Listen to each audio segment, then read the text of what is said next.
अज्ञानातिमिरान्धस्य ज्ञानाञ्जनशलाकया चक्षुरुन्मीलितं येन तस्मै श्रीगुरवे नमः।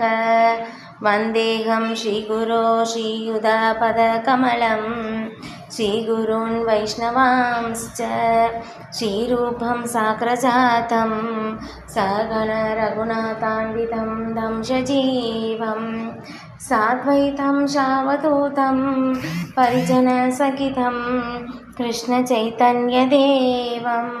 श्रीराधाकृष्णपादान् सहगणललिता श्रीविशाखान्वितांश्च। हे कृष्ण करुणा सिन्धो दीनबन्धो जगत्पते गोपेशा गोपिका कान्ता राधाकान्ता नमोऽस्तुते। तप्तकाञ्चन गौराङ्गी राधे वृन्दावनेश्वरी वृषभानुसुते देवी प्रणमामि हरिप्रिये। वाञ्छाकल्पतरुभ्यश्च कृपा सिन्धुभ्य एव च पतितानां पावनेभ्यो वैष्णवेभ्यो नमो नमः। नमो ॐ विष्णुपादाय कृष्णप्रेष्ठाय भूतले श्रीमते भक्तिवेदान्त स्वामिन् इति नामिने। नमस्ते सरस्वती देवे गौरवाणी प्रचारिणे निर्विशेष शून्यवादे पाश्चात्य देशधारिणे। जय श्री कृष्ण चैतन्य प्रभु नित्यानंद श्री अद्वैत गदाधरा श्रीवासादि गौरभक्तवृंद। हरे कृष्णा कृष्ण कृष्ण हरे हरे हरे राम राम राम हरे हरे। मुखं करोति वाचालं भङ्गुं लङ्घयते गिरिं यत्कृपातमहं वन्दे श्रीगुरुं दीनधारिणं परमानन्दमाधवं श्रीचैतन्य ईश्वरं कृष्णाय वासुदेवाय देवकीनन्दनाय च नन्दगोपकुमाराय गोविन्दाय नमो नमः।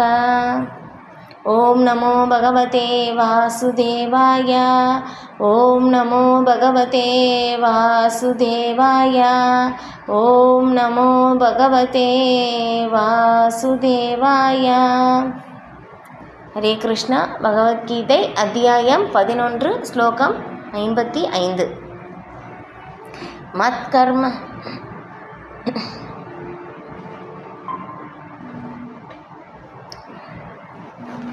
मत्कर्म कृन्मत्परमो मद्भक्तः संगवर्जितः निर्वैरः सर्वभूतेषु यः स मां ஏதி பாண்டவா।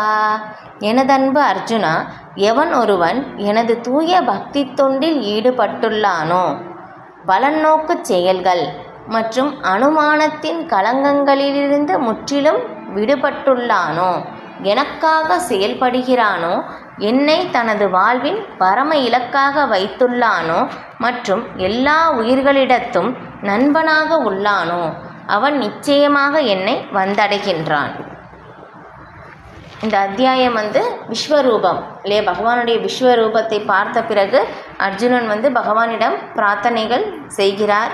அதுக்கப்புறம் இந்த உருவத்தை, இந்த பகவானுடைய விஸ்வரூபத்தை தானங்கள் செய்வதாலோ தவங்களை செய்வதாலோ இந்த மாதிரி எவ்வளவு யாகங்கள் செய்வதாலோ எதனாலும் இந்த உருவத்தையும் அடைய முடியாது, யாராலையும் பார்க்கவும் முடியாது அப்படின்னு சொல்லி பகவான் சொல்கிறாங்க. அதுக்கப்புறம் பகவானுடைய ஷியாம சுந்தர ரூபம், அந்த ரூபத்தையும் தவங்கள் செய்வதனாலும் பார்க்க முடியாது, தானங்கள் செய்வதாலும் புரிந்து கொள்ள முடியாது அப்படின்னு சொல்லி பகவான் விளக்கி கொண்டே வருகிறார். அப்போ இந்த ஸ்லோகத்தில் சொல்கிறார் யார் பகவானை வந்தடைய முடியும் அப்படின்னு சொல்லிட்டும். இப்போ இந்த ஸ்லோகத்தை சில பிரபுபாதர் எப்படி சொல்கிறாங்கன்னா, பகவத்கீதையினுடைய சாராம்சமாகவே இந்த ஸ்லோகம் சொல்லப்படுகின்றது. இது அதனால் இவ்வளோ பெரிய விளக்கம் சில பிரபுபாதர் இந்த ஸ்லோகத்திற்கு கொடுத்துருக்காங்க. இது இப்போ என்ன சொல்லியிருக்காங்கன்னா, பகவான் எனது தூய பக்தி தொண்டில் ஈடுபட்டுள்ளானோ இல்லையா. நம்ம எல்லாருமே பக்தி தொண்டு செய்கிறோம், ஆனால் தூய பக்தி தொண்டு செய்கிறோமா அப்படின்னா ஒரு கேள்விக்குறிதான் இல்லையா. தூய பக்தி தொண்டு செய்யலை. தூய பக்தி தொண்டு எப்படி செய்யணும் அப்படின்னாக்கா இங்கே சொல்லப்பட்டு இருக்கிறது. அன்யா பிலாக்ஷிதா சூன்யம் ஞான கர்ம அனாவிருத்தம். ஆனுகூலியேன கிருஷ்ணானுசீலனம் பக்திர் உத்தமா அப்படின்னு சொல்லி. பலநோக்கு செயல்கள் மன அனுமானத்தின் களங்கங்கள். இது ரெண்டுமே களங்கமாக சொல்லப்படுது. பலநோக்கு செயல்களும் களங்கமாக சொல்லப்படுது, மன அனுமானம் கூட களங்கமாக சொல்லப்படுது. இப்போ இது ரெண்டிலிருந்தும் விடுபட்டு இல்லையா முழுமையாக பகவானுக்கு எப்படி அனுகூலமான முறையில் பகவானுக்கு எப்படி சாதகமானது, பகவானுக்கு எப்படி அனுகூலமாக இருக்கோ அதன்படி நம்ம சேவை செய்வது தான் தூய பக்தி. யார் ஒருவர் அந்த மாதிரி ஒரு தூய பக்தி செய்கின்றார்களோ, அந்நிய அபிலாஷிதா சூன்யம், அந்த மாதிரி யார் செயல்படுகிறாரோ, சேவை செய்கிறாரோ, அப்புறம் பகவானுக்காக செயல்படுதல், செயல் என்னுடைய வார்த்தை மனம் உடல் இந்த மூணுமே பகவானுக்காக செயல்படுவது. கிருஷ்ணர் மட்டும்தான் என்னுடைய வாழ்க்கை இலட்சியம், கிருஷ்ணர் மட்டும்தான் என்னுடைய இறுதி இலக்கு அப்படின்னு சொல்லிட்டு. இப்போ எல்லா உயிர்வாளிகளிலும் உற்ற நண்பர் இல்லை, எல்லா உயிர்வாளிகளிடத்தும் கிருஷ்ணர் தான் பகவானோட ஒரு சம்பந்தம் இருக்குது. எல்லா உயிர்வாளிகளிடத்தும் பரமாத்மா தான் எல்லா இடத்திலும் வியாபித்து இருக்கிறார் அப்படின்னு சொல்லி யார் ஒருவர் புரிந்து கொள்கிறார்களோ அவர் என்னை வந்தடைவது நிச்சயம் அப்படின்னு சொல்லி இந்த ஸ்லோகத்தில் சொல்லிட்டாங்க. இப்போ நம்ம தெரிஞ்சுக்கலாம் இல்லையா, யார் எல்லாமே பகவானிடம் போக முடியும் அப்படின்னு சொல்லி இந்த ஸ்லோகத்தில் சொல்லப்பட்டிருக்கு. பகவான் எல்லா ரூபங்களிலும் உயர்ந்தவராக விளங்கும் கிருஷ்ணரை ஆன்மீக வானிலுள்ள கிருஷ்ணலோகத்தில் அணுகுவதற்கும் அந்த உத்தம புருஷருடன் நெருக்கமாக உறவு கொள்வதற்கும் எவரேனும் விரும்பினால் அந்த பரமனாலேயே இங்கே கூறப்பட்டுள்ள வழிமுறை ஏற்றுக்கொள்வது அவசியம் இல்லையா. திரும்ப திரும்ப நம்ம பார்த்துருக்கோம், திரும்ப திரும்பவும் பகவத்கீதையிலையும் சொல்லப்பட்டிருக்கு, ஸ்ரீமத் பாகவதத்திலையும் சொல்லப்பட்டிருக்கு, பிரம்ம சம்ஹிதையிலையும் சொல்லப்பட்டிருக்கு, எல்லா சாஸ்திரங்களிலும் சொல்லப்பட்டிருக்கு. பகவானை பக்தி தொண்டால் மட்டும்தான் அடைய முடியும். திரும்ப திரும்ப அதே தான் சொல்லப்பட்டிருக்கு. பக்தியாமாம் அபிஜானாத்தி யாவான் எஸ்டாஸ்மி தத்வதக, பக்தி தொண்டால் மட்டும்தான் பகவானை அணுக முடியும். சில பிரபுபாதர் கூட அவங்களுடைய சொற்பொழிவில் நிறைய இடத்துல இதை திரும்ப திரும்ப விளக்குகிறார். பக்தி தொண்டால் மட்டும்தான் பகவானை அடைய முடியும் அப்படின்னு சொல்லி. இப்போ அதே இங்கேயும் திரும்ப உறுதி செய்யப்படுகிறது. இப்போ இந்த ஸ்லோகம் பகவத்கீதையின் சாராம்சமாக கருதப்படுகிறது. உண்மையான வாழ்க்கையான ஆன்மீக வாழ்வை பற்றி அறியாமல் இயற்கையை ஆதிக்கம் செலுத்தும் நோக்கத்துடன் ஜட உலகில் ஈடுபட்டுள்ள கட்டுண்ட ஆத்மாக்களுக்கான நூல் பகவத்கீதை இல்லை. இதிலிருந்து நம்ம வெளிப்பட்டு எப்படி நம்ம பூரண ஆனந்தமயமாகிய ஆன்மீக உலகத்தை, பூரண ஆனந்தமயமாக்கிய பகவானை எப்படி அடைவது அப்படின்னு சொல்கிறதுக்காக தான் இந்த பகவத்கீதை. மேலும் முழுமுதற் கடவுளின் திருநாட்டிற்கு திரும்பி செல்வது எப்படி என்பதையும் அது கற்றுத்தருகின்றது. ஒருவன் தனது ஆன்மீக செயல்களில் வெற்றி அடைவதற்கான வழிமுறை தற்போது இந்த ஸ்லோகத்தில் தெளிவாக விளக்கப்பட்டுள்ளது. பக்தி தொண்டே அந்த வழிமுறையாகும் இல்லையா. பக்தி தொண்டு செய்தாலே போதும். ரொம்ப அழகாக விளக்கப்பட்டிருக்கு. ஸ்ரீமத் பாகவதத்திலையும் சொல்லப்பட்டிருக்கு. எப்படி சொல்லப்பட்டிருக்குன்னா, யார் வைகுண்ட லோகத்திற்கு போவதற்கு தகுதி வாய்ந்தவர்கள் அப்படின்னு சொல்லப்பட்டிருக்கு. யாகங்கள் செய்வதனாலும் வைகுண்டத்திற்கு போக முடியாது, தானங்கள் செய்வதாலும் வைகுண்ட லோகத்தை அடைய முடியாது, தவங்களை செய்வதாலும் வைகுண்ட லோகத்தை அடைய முடியாது. இப்போ இந்த மாதிரி எந்த மாதிரி அந்த ஆன்மீக செயல்கள் இது எல்லாமே செய்தாலும் பகவானை அடைய முடியாது. இப்போ பகவானை பக்தி தொண்டால் மட்டும்தான் அடைய முடியும். பகவானுடைய லீலைகளை கேட்கும் போதும் மெய் மறந்து கண்களில் கண்ணீர் மெய் சிலிர்த்து புலகாகிதம் அடைந்து அந்த ஒரு நிலை யாருக்கு ஏற்படுகிறதோ அவங்க வைகுண்ட லோகத்தை அடைவது உறுதி அப்படின்னு சொல்லி ஸ்ரீமத் பாகவதத்தில் உறுதியாக சொல்லப்பட்டிருக்கு. இது ரொம்ப எளிமையான வழி இல்லையா. பகவானுடைய நாமத்தை சொல்வதன் மூலமாகவே இல்லையா. பக்தி தொண்டின் முதலாவதாக இருப்பது ஸ்ரவணம். பகவானுடைய நாமத்தை எந்த அளவுக்கு நம்ம சொல்கிறோமோ அந்த அளவுக்கு நம்ம தூய்மை அடைந்து பகவானுடைய லோகத்தை நாம் அடைவது மிக மிக எளிமையாக இந்த கலியுகத்தில் நமக்கு ஸ்ரீ சைத்தன்ய மகாபிரபுவின் கருணையால் கொடுக்கப்பட்டிருக்கு. ஓகே. இப்போ செயலை பொறுத்தவரை ஒருவன் தனது முழு சக்தியையும் கிருஷ்ண உணர்வின் செயல்களுக்கு மாற்ற வேண்டும் இல்லையா. அர்ஜுனன் எப்படி செய்தார், தன்னுடைய திறமையை இல்லையா.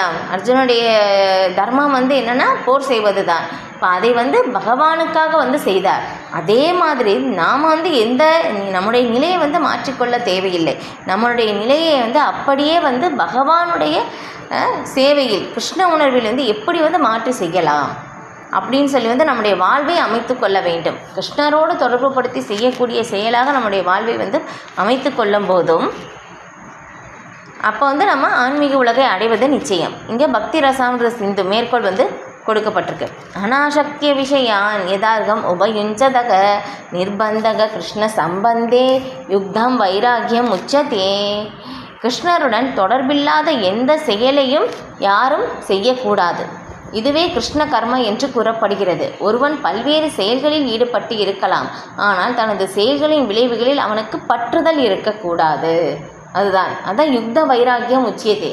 கிருஷ்ணருக்கு எது எது சம்பந்தம் இல்லையோ அது எல்லாமே வந்து நம்ம செய்யாமல் இருக்கணும். ஆனால் வந்து தூய பக்தர்கள் எப்படி வந்து பார்க்குறாங்கன்னா, எல்லா ஈசாவாசியம் இதம் சர்வம், எல்லாமே பகவானுக்கு தான் சொந்தமானது, எல்லாருமே பகவானால் தான் படைக்கப்பட்டது. ஆன்மீக உலகமாக இருந்தாலும் பௌதிக உலகமாக இருந்தாலும் பகவானால் தான் படைக்கப்பட்டிருக்கு அப்படின்னு சொல்லி தெரிந்து என்ன பண்ணுறாங்கன்னா வந்து எல்லாவற்றையும் பகவானுடைய சேவையில் அவர்கள் ஈடுபடுத்தி விடுகிறார்கள். அதனால் வந்து என்ன ஆகுதுன்னா, அதில் இருந்து இங்கே பற்றுதல் அவனுக்கு ஏற்படவில்லை. அதை நம்ம வந்து செயல்கள் நம்ம வந்து 15வது அத்தியாயத்தில் வந்து பார்த்தோம் இல்லை, இந்த பௌதிக உலகம் எப்படிப்பட்டது அப்படின்னு சொல்லி இல்லை வந்து. ஏன்னா ஆன்மீக உலகத்தினுடைய பிரதிபிம்பம் தான் இந்த பௌதிக உலகம். இப்போ அதனால் வந்து இங்கே பௌதிக உலகத்தில் இருக்கின்ற நிலையற்ற தன்மையை வந்து நாம் புரிந்து கொண்டு அதன் மீது இருக்கின்ற பற்றுதலை நாம் வந்து விட வேண்டும். இந்த எல்லாத்தையும் விட்டுட்டு போகணும் அப்படின்னு சொல்லி எங்கேயுமே வந்து சொல்லலை. அர்ஜுனன் கூட வந்து போர்க்களத்தில் என்ன சொன்னாங்கன்னா, நான் வந்து யாரிடமும் வந்து போர் செய்ய மாட்டேன், நான் வந்து காட்டுக்கு போய் பக்தி செய்கிறேன் அப்படின்னு சொல்லும்போது பகவான் என்ன சொன்னாங்க, நீங்கள் குருஷேத்திர போர்க்களத்திலே வந்து பக்தி செய்ய அப்படின்னு சொன்னாங்க. எப்படி போர்க்காலத்தில் வந்து எப்படி பக்தி செய்ய முடியும் இல்லையா? அப்போ அதுதான். ஏன்னா வந்து கிருஷ்ணருக்காக எது எது செய்கிறோமோ அது எல்லாமே பக்தி தொண்டு சேவை, அவ்வளோதான். ரொம்ப எளிமையானது. நாம் செய்கின்ற செயல் அப்படியே கிருஷ்ணருக்காக நாம் செய்ய வேண்டும். இப்போ இதுதான் வந்து ரகசியம்.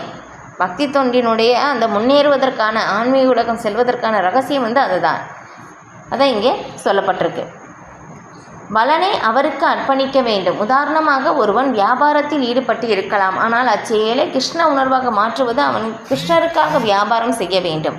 வியாபாரத்தின் உரிமையாளர் கிருஷ்ணர் என்றால் வியாபாரத்தின் லாபத்தையும் கிருஷ்ணரே அனுபவிக்க வேண்டும். ஒரு வியாபாரியிடம் லட்சக்கணக்கான ரூபாய் இருந்து அவன் அதனை அனைத்தையும் கிருஷ்ணருக்கு அர்ப்பணிக்க வேண்டிய தேவை இருந்தால் அவன் அவ்வாறு செய்ய வேண்டும். இதுவே கிருஷ்ணருக்காக செயல்படுவதாகும். எப்படி கிருஷ்ணருக்காக செயல்பட வேண்டும் அப்படின்னு சொல்லி பிரபுபாதர் வந்து ஒரு உதாரணத்தை வந்து இங்கே கொடுத்திருக்கிறார். இப்போ தனது புலன் இன்பத்திற்காக மாபெரும் மாளிகையை கட்டுவதற்கு பதிலாக கிருஷ்ணருக்காக ஒரு அருமையான ஆலயத்தை கட்ட வேண்டும். அங்கே கிருஷ்ணரின் விக்கிரகத்தை பிரதிஷ்டை செய்து பக்தி தொண்டிதற்கான அங்கீகரிக்கப்பட்ட புத்தகங்களில் கொடுக்கப்பட்டுள்ள விக்கிரக சேவைக்கு ஏற்பாடு செய்ய வேண்டும். இவை அனைத்துமே கிருஷ்ண கர்ம எனப்படும். தனது செயல்களின் விளைவுகளில் பற்றுதல் இருக்கக்கூடாது, ஆனால் பலனை கிருஷ்ணருக்கு அர்ப்பணிக்க வேண்டும். மேலும் கிருஷ்ணருக்கு படைக்கப்பட்ட உணவை பிரசாதமாக ஏற்றுக்கொள்ள வேண்டும். ஒருவன் கிருஷ்ணருக்காக மாபெரும் கட்டிடத்தை கட்டி அதில் விக்கிரகத்தை பிரதிஷ்டை செய்தால் அக்கட்டிடத்தில் அவன் வாழ்வதற்கு எவ்வித தடையும் இல்லை. இருப்பினும் அக்கட்டடத்தின் உரிமையாளர் கிருஷ்ணரே என்பதை புரிந்து கொள்ள வேண்டும். இதுவே கிருஷ்ண உணர்வு எனப்படும் இல்லையா? கிருஷ்ண உணர்வு என்ன அப்படின்னு சொல்லி வந்து கொடுத்துருக்காங்க. ஏன்னா எல்லாமே கிருஷ்ணருக்கு சொந்தமானது. நம்முடைய திறமை ஏன்னா வந்து வீடு கட்டுறதுக்கு, ஒரு பெரிய வீடு கட்டுறதுக்கான நமக்கு அந்த வந்து ஒரு வாய்ப்பு, ஒரு வசதி இருக்குது அப்படின்னாக்கா கிருஷ்ணருக்காக நம்ம வந்து கோயிலை வந்து கட்டலாம். இப்போ அந்த கோயிலை வந்து நம்ம கட்டி பகவானுக்கு வந்து பிரதிஷ்டை செய்து அந்த கோயிலின் உரிமையாளர் பகவான் தான் அப்படின்னு சொல்லிட்டு அந்த செயலின் பலன்கள், அந்த ரிசல்ட் வந்து பகவானுக்கு அர்ப்பணம் செய்ய வேண்டும். இதுதான் கிருஷ்ண உணர்வு அப்படின்னு சொல்லி பிரபுபாதர் வந்து இங்கே விளக்குறாங்க. ஒருவனால் கிருஷ்ணருக்கு கோவில் கட்ட இயலாவிடில் அவன் கிருஷ்ணனுடைய கோயிலை தூய்மைப்படுத்துவதில் தன்னை ஈடுபடுத்தலாம். அதுவே கிருஷ்ண கர்ம எனப்படும். ஒரு நந்தவனத்தை உண்டாக்கலாம். இந்தியாவில் ஏழை மனிதனிடம் சற்று நிலம் உண்டு. அவ்வாறு நிலம் உள்ளவன் அதில் தோட்டம் வளர்த்து கிருஷ்ணருக்காக மலர்களை அர்ப்பணிப்பதற்கு அதனை உபயோகிக்கலாம். துளசி இலைகள் மிகவும் முக்கியமானவை என்பதால் துளசி செடிகளை நடலாம். பகவத்கீதையில் கிருஷ்ணரே இதை சிபாரிசு செய்துள்ளார். பத்திரம், புஷ்பம், பழம், தோயம், இலை, பூ, பழம் அல்லது சிறிது நீர் ஆகியவற்றை தனக்கு அர்ப்பணிக்க வேண்டும் என்று கிருஷ்ணர் விரும்புகிறார். அவ்வாறு அர்ப்பணிக்கப்படும் போது அவர் திருப்தி அடைகிறார். இந்த இலை முக்கியமான துளசி இலையை குறிக்கிறது. எனவே துளசி செடியை வளர்த்து நீர் ஊற்றலாம். இவ்வாறாக மிகவும் ஏழ்மையான மனிதனும் கிருஷ்ணரின் தொண்டில் ஈடுபட முடியும். கிருஷ்ணருக்காக செயல்படுவது எவ்வாறு என்பதை விளக்குவதற்கு இந்த உதாரணங்கள் அளிக்கப்பட்டுள்ளன. இல்லை, வசதி இருக்கிறவங்க கோயில் கட்ட முடியும், வசதி இல்லாதவங்க தன்னுடைய வசதிக்கு தகுந்த மாதிரி சேவை செய்வதற்கு எல்லா வாய்ப்பும் வந்து இருக்குது. ஏன்னா எல்லாருமே வந்து பகவானுக்கு பக்தி சேவை செய்ய முடியும். அதுதான் வந்து சொல்லப்பட்டிருக்கு. நம்ம பார்த்தோம்லே 9வது அத்தியாயத்தில் ராஜவித்யா ராஜகுக்கியம் பவித்ரம் இதம் உத்தமம் பிரத்யக்ஷாவகமம் தர்மியம் சுசூகம் கர்தம் அவ்வியம் அப்படின்னு சொல்லி இல்லையா. வந்து பகவானுக்கான செய்கின்ற அந்த பக்தி தொண்டு சேவை வந்து எளிமையானது, ரகசியமானது இல்லையா. ஆரம்பத்திலிருந்து செய்யும் போதே மிகவும் ஆனந்தமயமானது, சுசூகம். இப்போ அந்த மாதிரி வந்து ரொம்ப எளிமையானது. அதான் வந்து முடியாதவர்கள் வந்து எப்படி பண்ணாலும் நம்ம துளசி இலையே இல்லை, துளசி இலையே ரொம்ப வந்து எளிமையானது. நம்ம வந்து குறைவான விலையில் தான் நம்ம வந்து வாங்குகிறோம். இப்போ அதுக்கு வந்து நம்ம டெய்லி சிறிதளவு நீர் வந்து அதில் வந்து ஊற்றினாலே வந்து போதும். அந்த அளவுக்கு நமக்கு அந்த பக்தி சேவை வந்து வளரும். ரொம்ப எளிமையானதாக இருந்தாலும் மிக உயர்ந்த ஆன்மீக பலன் வந்து நமக்கு கிடைக்கும் துளசியை வந்து பராமரிப்பதால். ஆனால் பகவான் வந்து திருப்தி அடைகிறார். வைகுண்ட லோகத்திலே வந்து சொல்லப்பட்டிருக்கு. இதில் ஸ்ரீமத் பாகவதத்தில் வைகுண்ட லோகத்தை பற்றிய வர்ணனை 3வது காண்டத்தில் வந்து வரும். அதில் வந்து சொல்லப்பட்டிருக்கு வைகுண்ட லோகம் எப்படிப்பட்டதாக இருக்குது, அந்த இடம் எல்லாமே எப்படி இருக்கும் அப்படின்னு சொல்லிட்டு வந்து ஒரு அத்தியாயம் முழுக்கவே அந்த வர்ணனை வந்து கொடுக்கப்பட்டிருக்கு. இப்போ அதிலே வந்து சொல்லப்பட்டிருக்கு எத்தனையோ மலர்கள் வந்து இருக்காமா இல்லையா. ஆன்மீக உலகத்தை பொறுத்தவரையிலும் எல்லா பருவ காலங்களிலும் பூக்கின்ற மலர்கள், நமக்கு அந்த பேர் கூட வந்து தெரியாது, அதை வந்து நம்ம பார்த்துருக்க கூட மாட்டோம். அந்த பேர் எல்லாமே வந்து கொடுக்கப்பட்டிருக்கு. அதில் எவ்வளவு உயர்ந்ததாக இருந்தாலும் அது எல்லாமே என்றுமே வந்து ஃப்ரெஷ்ஷாக இருக்கும். இங்கே தான் காய்ந்து போகும், அங்கே வந்து அப்படி கிடையாது. எல்லாமே வந்து எப்படி அன்னைக்கு பூத்த மாதிரி தான் அப்படின்னு அந்த மாதிரி தான் எல்லா மலர்களும் வந்து இருக்கும். இப்போ அந்த மாதிரி எத்தனையோ மலர்கள் வந்து இருந்தாலும் பகவான் வந்து துளசிக்கு தான் மதிப்பு கொடுக்கிறாராமா. இப்போ அந்த அளவுக்கு வந்து துளசி வந்து உயர்ந்ததாக சொல்லப்படுகிறது. இப்போ அந்த துளசியை வந்து நம்ம பராமரித்து அவர்களை வந்து தினமும் வந்து நீர் ஊற்றி அதுக்கப்புறம் வந்து அந்த துளசியில் வருகின்ற அந்த துளசி மஞ்சரி வந்து பகவானுக்கு வந்து அர்ப்பணம் செய்வதால் பகவானே சொல்கிறார், அந்த பக்தனுக்கு நான் என்னையே அளிக்கின்றேன் அப்படின்னு சொல்லி. பாருங்கள், ஒரு எளிமையான ஒரு சேவையின் மூலமாக நம்ம வந்து பகவானுடைய பக்தி தொண்டு சேவை செய்து நம்ம ஆன்மீக உலகத்தை அடைய முடியும் இல்லையா. அதனால தான் வந்து இஸ்கானில் எல்லா இடத்துலையும் பார்க்கும்போதும் இல்லையா, காலையிலேயும் வந்து துளசி ஆரத்தி, துளசி வழிபாடு நடக்கும், வந்து ஈவினிங் கூட வந்து நடக்கும் இல்லையா. முதல்ல அந்த நம்முடைய வேத கலாச்சாரம் எல்லா வீட்லேயும் வந்து துளசி இருக்கும் இல்லையா. நீங்கள் வந்து தெரிஞ்சிருப்பீங்க, சின்ன வயசுலலாம் வந்து பார்த்துருப்பீங்க. ரொம்ப வயதானவர்கள்கிட்ட வந்து கேட்டிங்கன்னா எல்லா வீட்லேயும் வந்து கண்டிப்பாக துளசி மாடம் வந்து இருக்கும். ஆனால் அந்த கலாச்சாரம் இப்போ எதுவுமே வந்து இல்லாமல் போயிடுச்சு. ஆனால் சில பிரபுபாதருடைய கருணையின் மூலமாக அதை பற்றி வந்து துளசி வழிபாடு தெரிந்து கொண்டு வெளிநாட்டில் எல்லாருமே வந்து எவ்வளோ வந்து ரொம்ப அருமையாக வந்து துளசி செடியை வந்து பராமரிக்கிறாங்க. ஏன்னா ஒரு இடத்துல எல்லாம் வந்து பார்க்கும்போது ரொம்ப என்றுமே வந்து குளிராக இருக்கும்.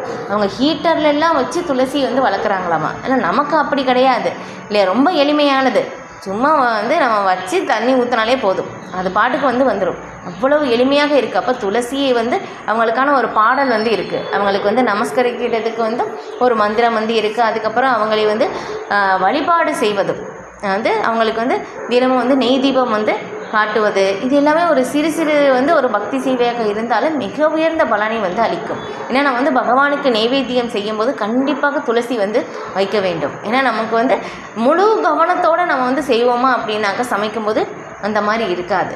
அதனால் வந்து நம்ம துளசியை மேலே வச்சுட்டோம் அப்படின்னாக்கா நம்ம வந்து ஏதோ வந்து தவறு செஞ்சது எல்லாமே துளசி தேவி வந்து மன்னிச்சிடுறாங்க. நம்ம வந்து எது படைக்கும் போதும் துளசியை வச்சு அர்ப்பணம் பண்ணிட்டோம் அப்படின்னாக்கா பகவான் அதை ஏற்றுக்கொள்கிறார். துளசி இல்லாத எந்த ஒரு இதையும் வந்து பகவான் ஏற்றுக்கொள்வதில்லை. பாருங்கள், நம்ம வந்து ஆன்மீக உலகத்திற்கு போகிறதுக்காகவும் நம்ம வந்து ரெக்கமெண்ட் பண்ணுறது கூட துளசி தேவி தான். அதனால் துளசி தேவிக்கு வந்து எல்லா பக்தர்களும் வந்து அவ்வளோ முக்கியத்துவம் வந்து கொடுக்கிறார்கள். வைகுண்ட லோகத்திலும் பாருங்களேன், பகவான் வந்து எவ்வளவு அருமையான நறுமண மலர்கள் இருந்தாலும் துளசிக்கு தான் முக்கியத்துவம். இப்போ அந்த அளவுக்கு வந்து துளசி தேவி மிக உயர்ந்ததாக சொல்லப்படுகிறது. பாருங்கள், இன்றைக்கி ஏகாதசி அன்னைக்கு துளசி தேவியோடைய மகிமையை வந்து நம்ம சொல்கிறதுக்கான நமக்கு ஒரு வாய்ப்பு வந்து கிடச்சிருக்கு. ஓகே, இப்போ மத்பரம என்னும் சொல் கிருஷ்ணருக்கு அவரது ஆன்மீக உலகில் உறவு கொள்வதை வாழ்வின் மிக உயர்ந்த பக்குவமாக கருதுபவனை குறிக்கிறது. அத்தகு மனிதன் சந்திரலோகம், சூரியலோகம், ஸ்வர்கலோகம் முதலிய உயர் லோகங்களுக்கு ஏற்றம் பெற விரும்புவது இல்லை. இந்த பிரபஞ்சத்தில் மிக உயர்ந்த கிரகமான பிரம்மலோகத்திற்கு செல்லவும் அவன் விரும்புவதில்லை. அவற்றில் அவனுக்கு எவ்வித நாட்டமும் இல்லை. ஆன்மீக உலகிற்கு மாற்றம் அடைவதில் மட்டுமே அவன் நாட்டமுடையவனாக இருக்கிறான். இல்லை, அந்த ஸ்லோகத்தில் இருக்கின்ற மத்கர்ம அப்படின்னு சொல்கிறதுக்கான வார்த்தை வந்து இப்போ சில பிரபுபாதர் வந்து விளக்குனாங்க.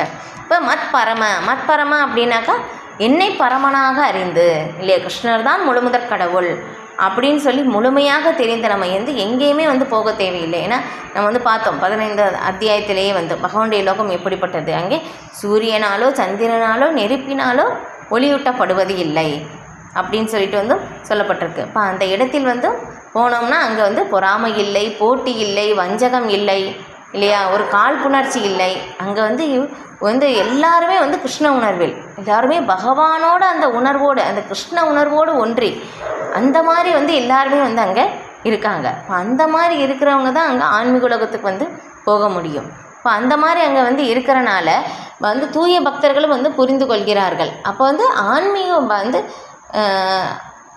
கிருஷ்ணருடன் உறவு கொள்வது மட்டும்தான் என்னுடைய உண்மையான நோக்கம்.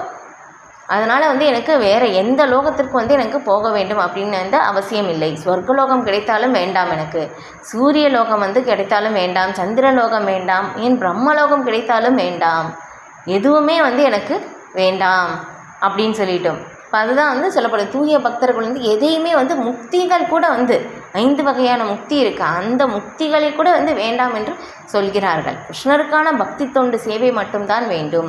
சைத்தன்ய மகாபிரபு கூட பிரார்த்தனை செய்கிறாங்க, மம ஜென்மனி ஜென்மனீஸ்வரி பவதாத் பக்திர் அகைதுகித்வையே அப்படின்னு சொல்லி, உங்களுடைய பக்தி தொண்டு சேவை தான் எனக்கு ஜென்மமாக, எத்தனை ஜென்மம் எடுத்தாலும் உங்களுடைய பக்தி தொண்டு சேவை தான் எனக்கு வேண்டும் அப்படின்னு சொல்லி அங்கே பிரார்த்தனை செய்கிறாங்க. அவற்றில் அவனுக்கு எவ்வித நாட்டமும் இல்லை. ஆன்மீக உலகிற்கு மாற்றம் அடைவதில் மட்டுமே அவன் நாட்டமுடையவனாக இருக்கிறான். ஏன்னா மற்ற லோகத்தில் எங்கே போனாலும் திரும்ப அதனுடைய புண்ணியம் முடிஞ்சிருச்சுன்னா நம்ம திரும்ப இங்கே இந்த பூலோகத்துக்கு தான் வரணும். ஆனால் ஆன்மீக உலகத்தை சென்றடைவர்கள் மீண்டும் இங்கே திரும்பி வர வேண்டியதில்லை அப்படின்னு சொல்லி பகவத்கீதையில் பகவான் கேரண்டி கொடுத்துருக்காங்க. அப்போ அந்த பகவானுடைய வார்த்தையில் முழு நம்பிக்கை பக்தர்களுக்கு. இப்போ அதனால் நான் ஆன்மீக உலகம் தான் போக வேண்டும், அதுதான் என்னுடைய இலக்கு அப்படின்னு சொல்லி அவங்களுடைய இலக்கில் உறுதியாக இருக்காங்க. ஆன்மீக வானில் கூட பிரகாசமான பிரம்ம ஜோதியில் ஐக்கியமாவதில் அவன் திருப்தி அடைவது இல்லை. இப்போ ஆன்மீக உலகத்திலேயும் உயர்ந்த பலன் இருக்குது. எப்படி பகவானோடு ஒன்று இணைவது, அதையும் பக்தர் விரும்புவதில்லை. ஏனெனில் கிருஷ்ணலோகம் என்றும் கோலோக விருந்தாவனம் என்று அறியப்படும் மிக உயர்ந்த ஆன்மீக கிரகத்தினுள் நுழைய அவன் விரும்புகின்றான். அந்த கிரகத்தை பற்றி முழு அறிவு அவனிடம் உள்ளதால் வேறு எதிலும் அவன் நாட்டம் இல்லை. ஏன்னா ஆன்மீக உலகம் தான் உயர்ந்தது அப்படின்னு சொல்லி தெரிஞ்சிருச்சு. ஏன்னா ஒரு குழந்தை பார்க்கும்போதும் என்னதான் லட்டு தான் ரொம்ப டேஸ்டானது அப்படின்னு சொல்லி அந்த குழந்தை லட்டு சாப்பிட்டுக்கிட்டே இருக்குது. அந்த குழந்தைகிட்ட நம்ம ஐஸ்கிரீம் கொடுத்தோம்னா அந்த குழந்தை என்ன பண்ணும், எனக்கு லட்டு வேண்டாம் அப்படின்னு சொல்லி லட்டை விட்டுட்டு ஐஸ்கிரீம் தான் எடுத்துக்கும். அதே மாதிரி தான் பக்தர்கள் ஆன்மீக உலகத்தை பற்றி எல்லா தகவலும் முழுமையாக ஆன்மீக குருவிடம் தெரிஞ்சிருக்காங்க. ஏன்னா அவங்களுடைய வார்த்தையில் முழுமையான நம்பிக்கை. இப்போ அதனால் என்னுடைய இலக்கு ஆன்மீக உலகத்தை அடைவது தான், என்னுடைய இடம் அதுதான் அப்படின்னு சொல்லி அவங்களுக்கு சாஸ்திரத்தின் மேலேயும் ஆன்மீக குருவின் மேலேயும் முழுமையான அந்த ஒரு நம்பிக்கையின் மூலமாக தன்னுடைய இலக்கை உறுதியாக செய்து கொண்டிருக்கிறார்கள். இது ஓகே. அப்போ அடுத்து மத் பக்தக இல்லையா பார்த்தோம். இப்போ மத் கர்ம பார்த்தோம், மத் பரமோ பார்த்தோம். இப்போ மத் பக்தக அதை சில பிரபுபாதர் விளக்குறாங்க. இப்போ பக்தி தொண்டில் அவன் முழுமையாக ஈடுபட்டுள்ளான் இல்லை தெரியுது இல்லையா. ஏன்னா யார் ஒருவர் பகவானுடைய பக்தி ஆன்மீக உலகத்தை எப்படி அடையலாம், பக்தி தொண்டு செய்வதன் மூலமாகத்தான் அடைய முடியும். அப்போ அதனால் ஆன்மீக உலகத்தை அடைவது தான் என்னுடைய இலக்கு அப்படின்னு சொல்லி தெரிஞ்சிருச்சு. இப்போ இலக்கை அடைவதற்கு நான் என்ன செய்ய வேண்டும், பகவானுக்கான பக்தி தொண்டு சேவை செய்ய வேண்டும். அப்போ அதனால் அவங்க பகவானுடைய அந்த பக்தி தொண்டு சேவையில் தன்னை முழுமையாக ஈடுபடுத்தி கொள்கிறான் இல்லையா. அப்போ அந்த பக்தி தொண்டு என்னது, 9 வழிமுறைகள், ஸ்ரவணம், கீர்த்தனம், ஸ்மரணம், பாத சேவனம் அப்படின்னு சொல்லி இந்த 9 வகையான வழிமுறைகள் இருக்குது. இப்போ இந்த 9 வழிமுறைகளை ஏதோ 1-2 செய்யலாம், இல்லைன்னா எல்லாவற்றையும் செய்யலாம். ஏன்னா எப்படி இருந்தாலும் ஒன்றோட ஒன்று கனெக்ஷன் இருக்குது. இப்போ அந்த மாதிரி தொடர்ந்து செய்யும் போதும் அவன் நிச்சயமாக ஆன்மீக உலகத்தை அடைவது நிச்சயம். ஓகே. அடுத்து மத்கர்ம பார்த்தோம், மத் பரம, மத் பக்தக. இப்போ சங்கவர்ஜிதக. சங்கவர்ஜிதக என்னும் வார்த்தை மிகவும் முக்கியமானது. கிருஷ்ணருக்கு எதிரான நபர்களின் சங்கத்திலிருந்து தன்னை விலக்கி கொள்ள வேண்டும் இல்லையா. ஸ்ரீ ரூப கோஸ்வாமி கூட உபதேசாமிர்தத்தில் சொல்கிறாங்க, நம்ம பக்திக்கு சாதகமான 6 விஷயங்கள் இருக்குது, பாதகமான 6 விஷயங்கள் இருக்குது. இப்போ பக்தி தொண்டு நம்ம செய்யணும் அப்படின்னு சொல்லும்போது அதற்கு என்ன சாதகமாக இருக்குது அது எல்லாமே நாம் ஏற்றுக்கொள்ள வேண்டும். எது பாதகமாக இருக்குது அதை எல்லாமே நாம் விளக்க வேண்டும். இப்போ இது ஏன்னா நாத்திகர்கள் கிருஷ்ணருக்கு எதிரானவர்கள் அல்ல, பலநோக்கு செயல்கள் மற்றும் மன அனுமானத்தில் கவரப்பட்டுள்ளவர்களும் கிருஷ்ணரின் எதிரிகளே. பாருங்களே எவ்வளோ ஸ்ட்ராங்காக வந்து சொல்கிறாங்க. ஏன்னா ஆன்மீக குரு பொறுத்தவரையிலையும் வந்து ஒருத்தருக்கு ஒரு நபருக்கு பிடிக்காது அப்படின்னு சொல்கிறதுக்காக எந்த உண்மையும் மறுப்பதில்லை. எல்லாவற்றையும் கிருஷ்ணர் வந்து என்ன சொன்னாங்களோ அப்படியே உள்ளபடி சொல்வது தான் இல்லை. இங்கே இருக்கின்ற இப்போ எல்லாருமே வந்து 99% மக்கள் எல்லாருமே பலநோக்கு கர்மங்களில் தான் ஈடுபட்டு இருக்கிறார்கள். ஆனால் அவங்களும் வந்து எதிரி அப்படின்னு வந்து சொல்கிறாங்க இல்லையா. ஏன்னா அந்த ஒரு நிலையிலிருந்து அதை வந்து நம்ம அதனுடைய ரிசல்ட்டை நம்ம பகவானுக்கு அர்ப்பணம் செய்யும் போதும் அதை வந்து கிருஷ்ண கர்மாவாக வந்து மாற்றிவிட முடியும். அதுதான் வந்து சொல்லப்படுது. ஏன்னா நம்ம வந்து உடலை ஏற்றுக்கொண்டதால் உடலுக்காக நாம் செயல்பட்டு தான் ஆக வேண்டும் இல்லையா. செயல் செய்யாமல் வந்து இருக்க முடியாது. அப்போ அந்த செயலின் வந்து நம்மளால் முடிந்த ஒரு சிறு பங்கு பகவானுடைய சேவையில் வந்து நாம் ஈடுபடுத்த வேண்டும். இல்லை நம்மளுடைய வந்து எப்படி அர்ஜுனன் வந்து தன்னுடைய போர் திறமையை வந்து பகவானுடைய சேவையில் ஈடுபடுத்திய மாதிரி இல்லையா. சிலர் வந்து நல்ல ஓவியம் வந்து வரைய முடியும். அவங்களுடைய திறமையை பகவானுடைய சேவையில் வந்து ஈடுபடுத்துகிறார்கள் இல்லையா. பகவான் 3வது அத்தியாயத்தில் வந்து நம்ம பார்க்கின்றோம். எத் கரோஷி எத் அஸ்னாசி எத் ஜுஹோசி எத் ததாசி எத் தபசிசி கவுந்தையே தத்குருஷ்வம் அத்தர்ப்பணம் அப்படின்னு சொல்லி இல்லையா. நீ எதையெல்லாம் செய்கிறாயோ, நீ எதையெல்லாம் உண்கிறாயோ, நீ எதையெல்லாம் படைக்கின்றாயோ அதையெல்லாம் நீ எனக்காக செய்வாயாக அர்ஜுனா அப்படின்னு சொல்லி. இப்போ அதே தான் நம்ம வந்து என்ன செய்கிறோமோ அதை மாற்றிக்கொள்ள தேவையில்லை. இப்போ அதை வந்து அந்த திறமையை நம்ம பகவானுடைய சேவையில் ஈடுபடுத்த வேண்டும். அதுதான் இப்போ இதன் மூலமாக நம்ம கொஞ்சம் கொஞ்சமாக தூய்மை அடைந்து நாம் முழுமையாக அந்த கிருஷ்ண உணர்வு நிலைக்கு வருவதற்கு நமக்கு உதவும். இப்போ எனவே பக்தி தொண்டின் தூய வடிவம் பக்தி ரசாமிர்த சிந்துவில் வர்ணிக்கப்பட்டுள்ளது. நம்ம பார்த்தோம் இல்லையா. இந்த வகுப்பு ஆரம்பத்திலே வந்து இந்த ஸ்லோகம் வந்து பார்த்தோம்.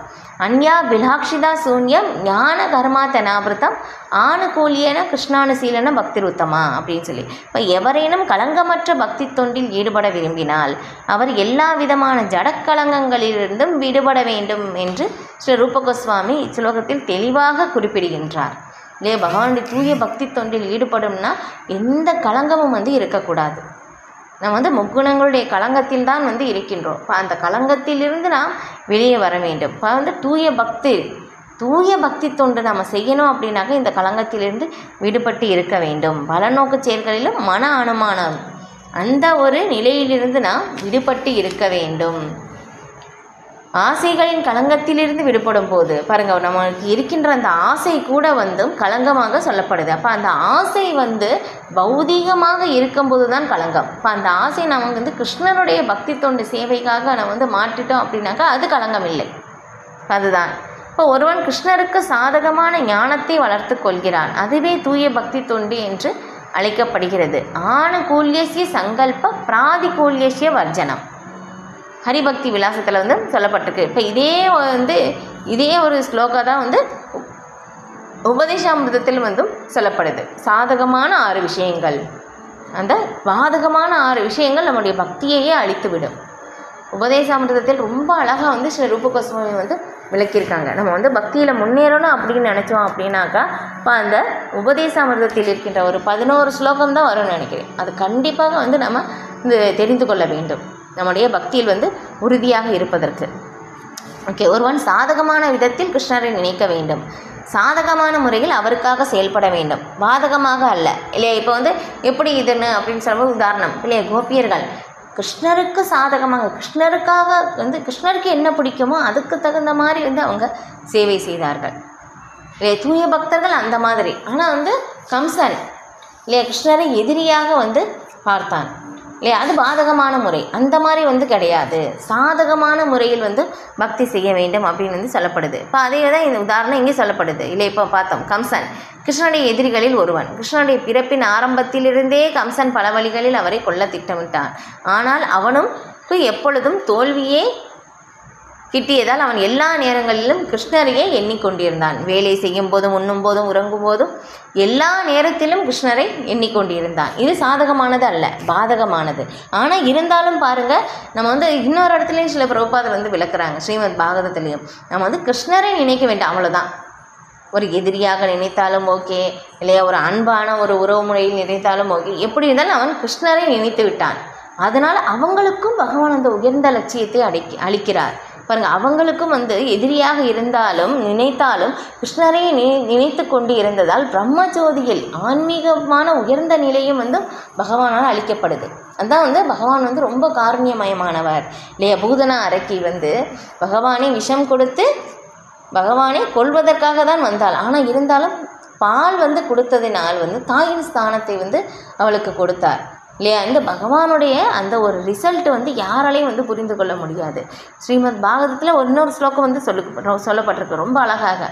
ஏன்னா வந்து யாராலையும் வந்து ஒரு என்ன சொல்கிறது, பகவானை வந்து உடனே வந்து எல்லாராலையும் வந்து தரிசனம் வந்து செய்ய முடியாது நேருக்கு நேராக இல்லையா. பகவானுடைய தரிசனம் அப்படி கிடைக்கணும் அப்படின்னாக்கா எதிர்ச்சியாக யாருக்காவது கிடைக்கிது, இல்லைன்னா பகவானுடைய பேசின வார்த்தை வந்து நமக்கு கேட்க முடியுது அப்படின்னாக்கா அது ஒரு ஏதோ ஒரு அஞ்ஞான சுக்ருதி அப்படின்னு சொல்லி ஸ்ரீமத் பாகவதத்தில் வந்து சொல்லப்பட்டிருக்கு. ஏன்னா ஒரு எதிர்பாராத விதமாக அவங்க செய்த ஒரு பக்தி தொண்டு சேவை இல்லையா. இல்லைன்னா வந்து ஏதோ ஒரு புண்ணிய செயல், மிக உயர்ந்த புண்ணிய செயல் வந்து ஏதோ கிடைச்சிருக்கு, அதன் மூலமாக ஒரு எதிர்பாராத விதமாக பகவானை சந்திக்கும் வந்து ஒரு வாய்ப்பு வந்து கிடைக்கிது. இதெல்லாமே வந்து மிகப்பெரிய ஒரு பாக்கியம் இல்லையாப்பா. அந்த மாதிரி இருந்தாலும் அவங்களுக்கு பகவான் வந்து ஒருத்தருக்கு ஏதாவது ஒன்று கொடுக்கணும் அப்படின்னு சொல்லி நினச்சிட்டாங்க அப்படின்னாக்கா கண்டிப்பாக வந்து அவர்களுக்கு யாராலையும் வந்து அதை தடுக்கவே முடியாது. அவங்க சப்போஸ் பகவான் வந்து ஒரு நபருக்கு வந்து இந்த பக்தியை கொடுக்கணும் அப்படின்னு சொல்லி பகவான் விருப்பப்பட்டுட்டாங்கன்னா இப்போ அந்த நபர் வந்து இலக்கு பகவான் மட்டும்தான், வேறு எதுவுமே கிடையாது அப்படின்னு சொல்லி அவங்க உறுதியாக இருப்பாங்க. ரொம்ப அழகாக வந்து ஸ்ரீமத் பாகவதத்தில் இந்த ஒவ்வொரு ஸ்லோகங்களும் வந்து பக்தர்கள் வந்து பகவானை பற்றி விளக்கும்போது ரொம்ப அருமையாக இருக்கும். கண்டிப்பாக வந்து நம்ம படிக்க வேண்டும். இன்றைக்கி ஏகாதசி நாள் இல்லையா. இன்றைக்கி வந்து கிருஷ்ணரை பற்றி கேட்பது ரொம்ப மிகவும் விசேஷமானது இது. அதுவும் இன்றைக்கி வந்து பாண்டவ நிர்ஜல ஏகாதசி இல்லையாப்பா. அதனால் வந்து இன்றைக்கி பகவானுடைய நாமத்தை வந்து சொல்வது, ஸ்ரீமத் பாகவதத்தை வந்து நம்ம படிப்பது ரொம்ப ரொம்ப வந்து ஒரு என்ன சொல்கிறது மங்களகரமான ஒரு செயல் அப்படின்னு சொல்லி வந்து நம்ம சொல்லலாம். இது இப்போ அதான் வந்து எதிரியாக இருந்தாலும் சாதகமான முறையில் எப்படி இருந்தாலும் பகவான் வந்து அவங்களுக்கும் அதற்குரிய வந்து ஒரு இலக்கை வந்து அளிக்கிறார் இல்லையா. எல்லாருக்குமே வந்து பகவான் சமமாக வந்து அளிக்கிறார். அதுதான் பகவான் வந்து காருண்யமயமானவர் அப்படின்னு சொல்லி வந்து சொல்லப்படுது. நம்ம 64 குணங்கள் வந்து இருக்குது. இப்போ பகவானுக்கு வந்து இது ஒரு குணம் இல்லையா.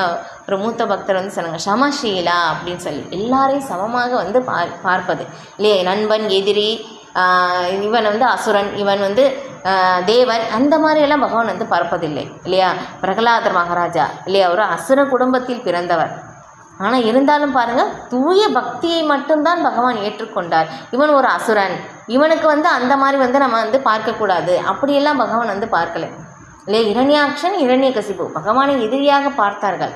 ஆனால் வந்து இரண்யகசிபுவுடைய மகன் வந்து பிரகலாதர் தூய பக்தராக இருந்ததால் தூய பக்தியை தான் பகவான் ஏற்றுக்கொண்டார் இல்லையா. பலி மகாராஜா கூட வந்து பாருங்கள் வந்து அசுர குலத்தில் தான் வந்து வந்தவர் இல்லையா. பிரகலாத் மகாராஜாவுடைய பேரன். ஆனால் பிரகலாத் மகாராஜாவாக இருந்தாலும் பலி மகாராஜாவாக இருந்தாலும் 12 மகாஜனங்களில் ஒருவர் இல்லையா, 2 பேருமே இல்லையா. அப்போ வந்து பகவான் வந்து எந்த குலம் வந்து எல்லாம் வந்து பார்க்கலை இல்லையா. குலம் வந்து பார்க்கலை, நிறம் வந்து பார்க்கலை, இது எல்லாமே பார்க்கலை. பகவான் பார்ப்பது அவர் செய்கின்ற அந்த பக்தி தொண்டு சேவை தான். இது மட்டும்தான் பகவான் வந்து பார்க்கிறார். ஏன்னா வந்து ஸ்ரீமத் பாகவத் சைத்தன்ய சரிதாமிரத்தில் ரொம்ப அழகாக வந்து விளக்கப்பட்டிருக்கு. ஏன்னா நாய் உண்ணும் அந்த சண்டாள குலம் தான் ரொம்ப தாழ்ந்த குலமாமா. ஆனால் அந்த தாழ்ந்த குலத்தில் பிறந்தவனாக இருந்தாலும் அவன் பகவானுடைய நாமத்தை உச்சரித்தால் பிராமணனை விட உயர்ந்தவன்.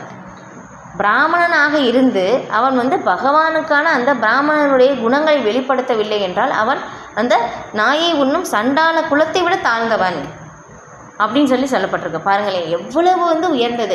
நம்ம குலம் வந்து எந்த விதமான வேறுபாடும் இல்லை, எந்த ஒரு தகுதியும் வந்து இல்லை.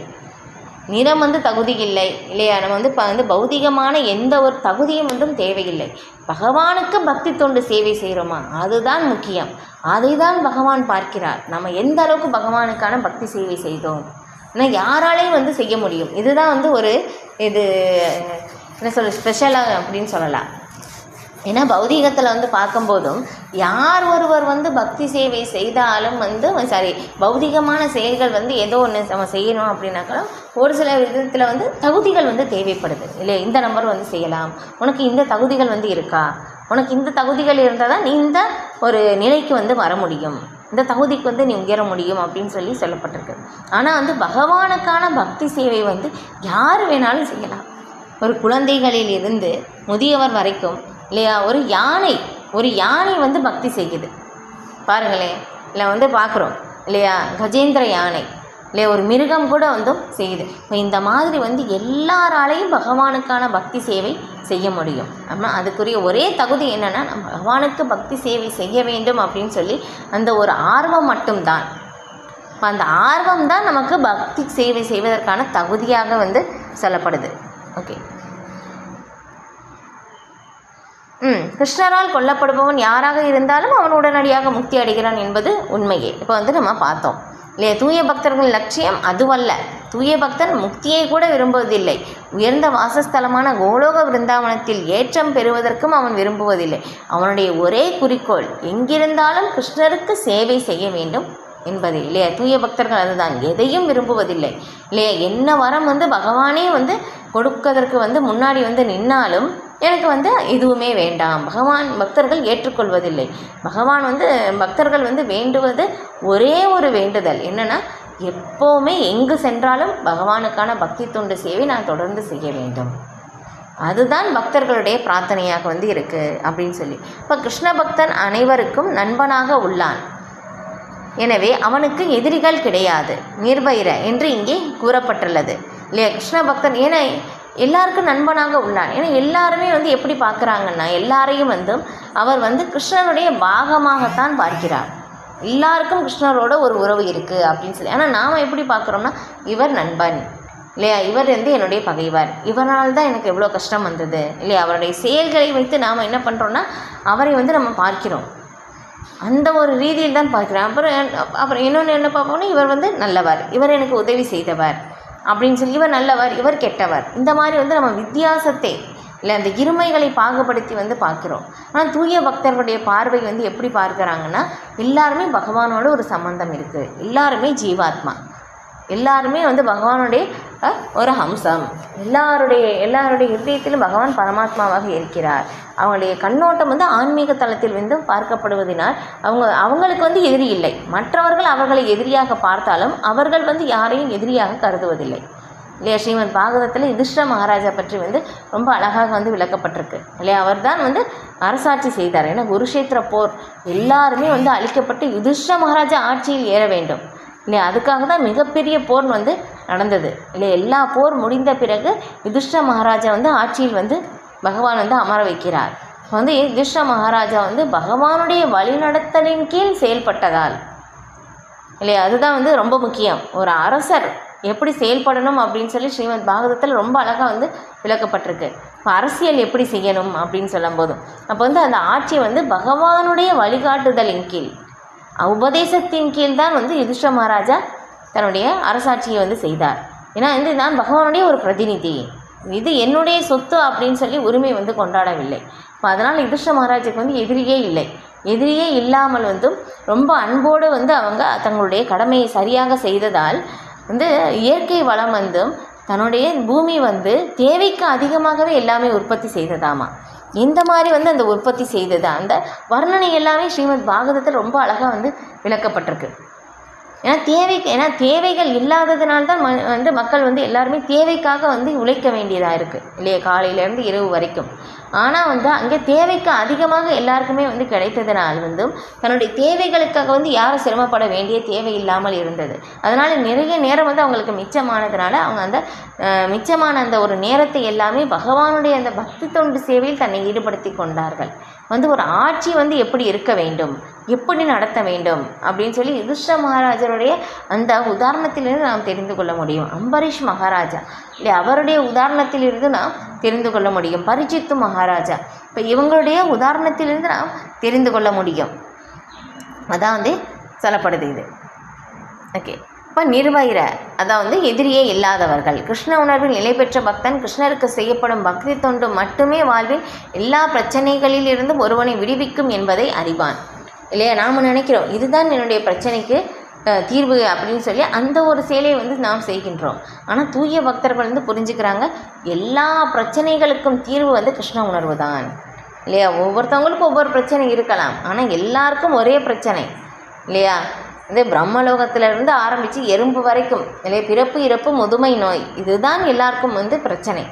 இப்போ அந்த பிரச்சனைக்கு வந்து ஒரே தீர்வு வந்து பகவானுக்கு செய்கின்ற அந்த பக்தி தொண்டு சேவை தான் அப்படின்னு சொல்லி தெரிந்து அவர் என்றுமே வந்து பகவானுக்கான பக்தி தொண்டு சேவையில் ஈடுபடுகிறார். அவனுக்கு இதில் சுய அனுபவம் உள்ளது. கிருஷ்ண உணர்வு என்னும் இந்த வழிமுறை மனித சமூகத்தில் அறிமுகப்படுத்த விரும்புகிறான். இறை உணர்வை பரப்புவதற்காக தமது வாழ்வின் அபாயங்களை எதிர்கொண்ட பக்தர்கள் பலரின் உதாரணங்கள் சரித்திரத்தில் காணப்படுகின்றன. இல்லையே பார்க்குறோம் இல்லையா, வந்து பிரகலாத் மகாராஜா இல்லையா, எவ்வளவு வந்து அவங்களுடைய அப்பா இரண்யகசிபு மூலமாக எவ்வளவு வந்து இடைஞ்சல்கள் வந்து ஏற்பட்டாலும் அந்த அசுர குழந்தைகளுக்கு வந்து அவர் வந்து பிரச்சாரம் செய்தார். அதன் மூலமாக வந்து சில குழந்தைகள் எல்லாருமே வந்து அசுர குழந்தைகள் வந்து பக்தி அர்ஜுன் பிரகலாத மகாராஜா சொல்கிற அந்த ஒரு இதை வந்து ஏற்றுக்கொள்ள தயாரானார்கள் இல்லையா. அதை பிரச்சாரம் செய்வது வந்து சாதாரண விஷயம் கிடையாது இல்லையா. வந்து இத்தனை பிரச்சனையை வந்து நாம் எதிர்கொள்ள வேண்டும். சில பிரபுபாதர் கூட வந்து பாருங்கள் எவ்வளவு அந்த சோதனைகள் வந்து எதிர்கொண்டார். இது அவங்களுடைய வாழ்க்கை வரலாறு படித்தாலே நமக்கு வந்து கண்களில் வந்து கண்ணீர் வந்துடும். அந்த அளவுக்கு வந்து கஷ்டப்பட்டிருக்காங்க. ஏன்னா எல்லாருமே வந்து இங்கே ரஜோகுணத்தினால் தமோகுணத்தின் மூலமாக மாயனுடைய பிடியிலிருந்து கஷ்டப்படுகிறார்கள். இப்போ எல்லாரையும் வந்து இதிலிருந்து நாம் விடுவிக்க வேண்டும் அப்படின்னு சொல்லி அதுதான் தூய பக்தர்களுடைய ஒரே நோக்கம் வந்து அதுதான். ஏன்னா அந்த வந்து தெரியுது அந்த தூய பக்தர்கள் அதை அனுபவித்திருக்கிறார்கள். ஏன்னா பக்தி தொண்டினுடைய சுவையை அந்த ரிசல்ட்டை வந்து அனுபவிச்சிருக்கிறதுனால அந்த இதிலேருந்து வெளியே வர்றதற்கான வழி வந்து இதுதான்.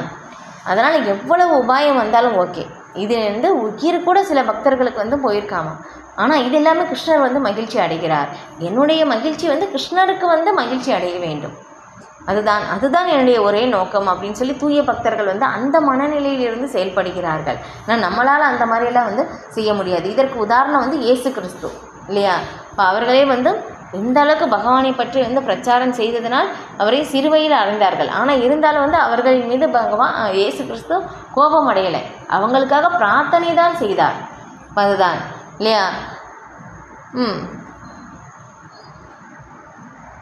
அவர் கொல்லப்பட்டார் என்ற எண்ணமே எண்ணுவது மேலோட்டமான எண்ணமே என்பதில் சந்தேகம் இல்லை. அதுபோல் இந்தியாவிலும் ஹரிதாஸ் தாக்கூர், பிரகலாத மகாராஜா என பல உதாரண புருஷர்கள் உள்ளனர் இல்லையா. ஹரிதாஸ் தாக்கூர் அவர்களையும் வந்து எப்படி 21 சந்தையில் வந்து வைத்து அளித்தார்கள். அவர் அதையும் வந்து எதுவுமே வந்து பொருட்படுத்தவில்லை. தன்னுடைய சேவையை பக்தி தொண்டு சேவையை தொடர்ந்து செய்தார் இல்லை. இதுதான் தூய பக்தர்களுக்கு நமக்கும் உள்ள வித்தியாசம். நாம் என்ன பண்ணுறோம்னா சின்னதாக ஒரு பிரச்சனை வந்துருச்சுன்னா பக்தியை விட்டுட்டே போயிடுவோம். அந்த அளவுக்கு வந்து இவங்களுக்கு வந்த மாதிரிலாம் பெரிய சேர்ந்து சோதனைகள்லாம் நமக்கு வராது. சின்ன சின்ன சோதனையிலே நாம் விட்டுட்டு போயிடுவோம். அதுதான் வந்து நமக்கும் தூய பக்தர்களுக்கும் உள்ள வித்தியாசம். அவர்கள் அத்தகைய அபாயங்களை மேற்கொண்டது ஏனெனில் அவர்கள் கிருஷ்ண உணர்வை பரப்ப விரும்பினர். அச்செயல் மிகவும் கடினமானதாகும் இல்லையா. ரொம்ப ஏன்னா மாயையோட எதிரான போராட்டம் வந்து பகவானுக்கு அந்த கிருஷ்ண உணர்வை பரப்புவது. ஏன்னா சில பிரபுபாதர் பாருங்கள், இது நீங்கள் வந்து கேள்விப்பட்டிருப்பீங்க. அவர் வந்து இதில் போகும்போதும் சரக்கு கப்பலில் ஏறி வந்து போகும்போதும் 3 தடவை வந்து ஹார்ட் அட்டாக் வந்துடுச்சு இல்லையா.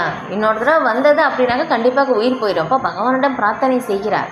அதுக்கப்புறம் அவருடைய கனவுல வந்து பகவான் வந்து அவருடைய நெஞ்சில் வந்து கை வைத்து அந்த போட்டை வந்து அந்த ஓட்டுறதற்கான அந்த ஒரு பொறுப்பை வந்து பகவானே ஏற்றுக்கொண்டு இருப்பதாக அவருக்கு கனவு வருது.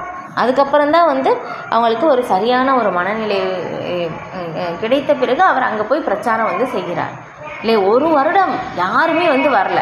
பார்க்கலே உட்காந்து ஹரிநாமத்தின் மேலேயும் ஆன்மீக குருவின் மேலே முழுமையான அந்த ஒரு நம்பிக்கை, அந்த உறுதியான நம்பிக்கை 1 வருடம் வந்து தொடர்ந்து செய்தார் இல்லையா. நம்மளால் வந்து 1 நாள் செய்வோம், 2 நாள் செய்வோம், யாரும் வரலாம் விட்டுட்டு போயிடுவோம்.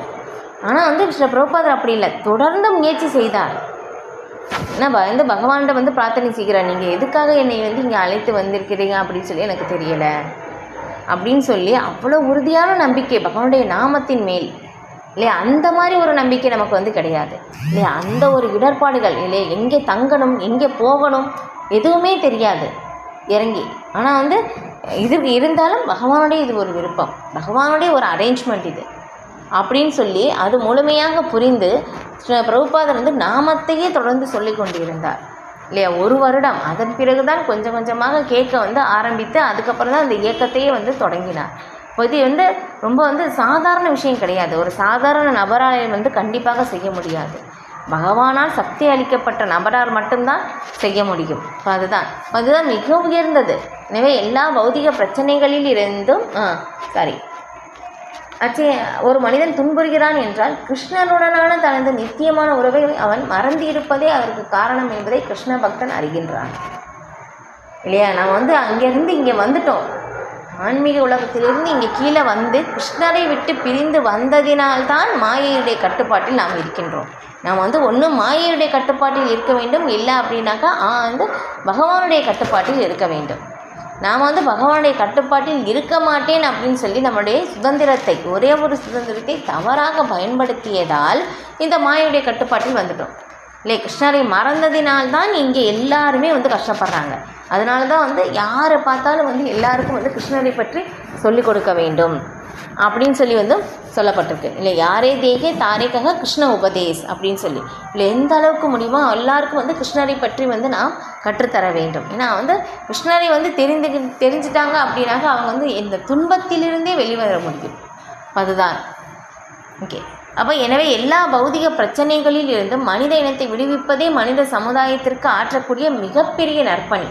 இதுதான் மிகப்பெரிய நற்பணி அப்படின்னு சொல்லிட்டாங்க. ஏன்னா சில பேர் உணவு கொடுக்கலாம் இல்லையா, நல்ல விஷயந்தான் இல்லையா. ஆனால் இருந்தாலும் என்னென்னா அது 3 மணி நேரம் தான், திரும்ப பசிக்கும் இல்லையா. சில பேர் வேலை இல்லாதவர்களுக்கு வேலை வழங்கலாம், அதுவும் நல்ல விஷயம்தான் கண்டிப்பாக இல்லையா. அவருடைய குடும்பமே அவங்க வாழும் இல்லையா, பல வருடங்கள் வாழ்வதற்கு உதவி செய்யும். ஆனால் இருந்தாலும் இது எல்லாமே ஒரு பிரச்சனை வரும் போகும், இது எல்லாமே ஏற்றம் தாழ்வம் வந்துக்கிட்டே இருக்கும். ஏன்னா பௌதிக உலகத்தின் நியதி இதுதான்.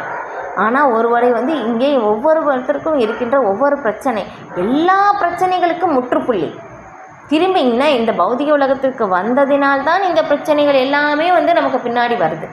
இந்த பிறப்பையே நீ ஸ்டாப் பண்ணிட்டோம்னா எல்லா பிரச்சனைகளுக்கும் ஒரு முற்றுப்புள்ளி இல்லையா. அதுதான் அது மிகப்பெரிய ஒரு நற்பணி, மிகப்பெரிய ஒரு சேவை அப்படின்னாக்கா கிருஷ்ணரை பற்றி மற்றவர்களுக்கு சொல்லிக் கொடுத்து அவர்களை இங்கிருந்து ஆன்மீக உலகத்திற்கு கொண்டு செல்வது தான் இல்லையா. ஒரு மூத்த பக்தர் ரொம்ப அழகான ஒரு விளக்கம் ஒரு சின்ன கதை சொன்னாங்க, ரொம்ப அருமையாக இருந்தது. அதை நான் பகிர்றேன். என்னென்னா ஒரு குழந்தை அழுதுகிட்டே இருக்குது. இந்த பெற்றோரை இழந்துருச்சு, பெற்றோரை பார்க்கல. அப்போ எங்கே என்ன பண்ணுறாங்கன்னா ஒரு நபர் அந்த குழந்தைக்கு ஏதோ உணவு கொடுக்குறாங்க. அந்த குழந்தைக்கு கொஞ்சம் நேரம் சமாதானமாக ஆகலாம். இன்னொரு நபர் என்ன பண்ணுறாங்கன்னா வேடிக்கை எல்லாமே காட்டுறாங்க, அதுவும் கொஞ்சம் நேரம் அந்த குழந்தைக்கு சமாதானம் ஆகலாம். ஆனால் இன்னொரு நபர் என்ன பண்ணுறாங்கன்னா அந்த குழந்தையை அவங்க வீடு எங்கே இருக்குது அப்படின்னு சொல்லி தெரிஞ்சு அந்த அட்ரஸ் எல்லாம் கண்டுபிடிச்சி அங்கே அந்த குழந்தையை அவங்க தன்னுடைய பெற்றோரிடம் கொண்டு போய் சேர்ப்பது இல்லையா. இதில் 3 நபர் செஞ்சதில் 3ஆவது நபர் செஞ்சது தான் அந்த குழந்தைக்கு ஒரு சரியான ஒரு வழி இல்லையா. அதே மாதிரி தான் யார் ஒருவர் நம்முடைய உண்மையான இல்லம் ஆன்மீக உலகம், நம்முடைய உண்மையான உறவு கிருஷ்ணர்.